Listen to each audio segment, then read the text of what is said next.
সবাইকে আসসালামু আলাইকুম। তো আজ হচ্ছে রমজানের ৩য় নম্বর জুমা। সেই জন্য নামাজ পড়তে বেরিয়ে পড়লাম আমি আর আরমান দুজন মিলে এখন হেঁটে, হেঁটে যাচ্ছি মসজিদে। আর এদিকে পড়েছে প্রচন্ড গরম। গা দিয়ে মোটামুটি ঘাম বেরোনোর মতো অবস্থা। তো এখন আমরা চলে এসেছি মসজিদের কাছাকাছি। তেমন একটা কেউ এসে পৌঁছায়নি। আমরা আজকে তাড়াতাড়ি বাড়ির থেকে বেরিয়েছিলাম বলে তাড়াতাড়ি মসজিদে চলে এসেছি। তো চলো ভিতরে গিয়ে দেখি কেউ এসছে কিনা। হ্যাঁ, এখানে তো দেখছি মানে মসজিদের বাইরে দেখছি পুরো ফাঁকা।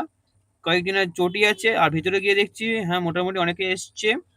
আর এদিকে দেখছি ইমাম সাহেব কিছু কথা বলছিল রমজান সম্পর্কে, সেইগুলো আমরা মন দিয়ে শুনছিলাম। আর আমিও শুনছিলাম, পাশে আরমান ছিল, দুজনে ভালো মন দিয়ে শুনছিলাম। তারপরে নামাজ শুরু হয়ে গেল, নামাজ পড়ে নিলাম। তার একটু পরেই শুরু হলো খুতবা।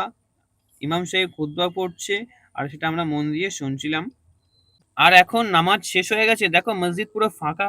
সকলে মোটামুটি বাড়ি চলে গেছে, আমরা কয়েকজন মিলে এখন আছি মসজিদে, আমরা বাড়ি যাব। আর আজকে ভিডিওটা বেশি বড় করতে পারিনি।